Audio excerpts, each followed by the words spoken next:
শিব শক্তি মন্দির, আর এখানে একটা কাকুর সাথে দেখা হয়ে গেছে, তো চলো তাকে কিছু প্রশ্ন জিজ্ঞেস করা যাক।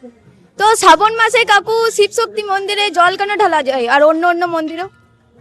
দেখুন, আমাদের শাস্ত্রে বলছে, শিব পুরাণে কথা বলছে এবং শাস্ত্রে কথা বলাচ্ছে, একমাত্র দেবতা যখন সৌন ঋষি প্রশ্ন করেছিল সূর্য মহারাজকে, সূর্য মহারাজ হচ্ছে 18 বছরের বয়স, এবং তখনকার আমাদের 500 বছর 1000 বছরের সন্ত সাধুরা ছিল, যা প্রশ্ন উত্তর দিতে পারেনি।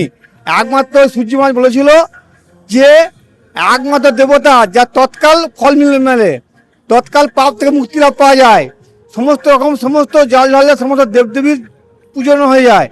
আর শ্রাবণ মাস হচ্ছে দুটো মত আছে। একটা মত হচ্ছে মাতা পার্বতীকে প্রশ্ন করছে মহাদেবকে যে প্রভু কেন শ্রাবণ মাসে তোমার জল ঢালা হয় সমস্ত ভক্তরা মন্দিরে মন্দিরে।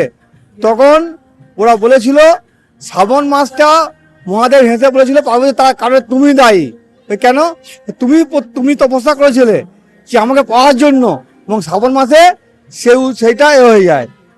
তাই আরেকটা শাস্ত্রে বলছে যখন মহাদেব সমুদ্র মন্থন হয়েছিল, বিষ পান করেছিল, সেই বিষ গলায় ছিল, সেই গলায় ধারণ করে সমস্ত দেবতা জল ঢেলেছিল। তো গাইস, তোমরা তো দেখেই নিলে শ্রাবণ মাসে কেন জল ঢালা যায়। তো তাড়াতাড়ি শিব শক্তি মন্দিরে এসো আর তাড়াতাড়ি জল ঢালো গাইস।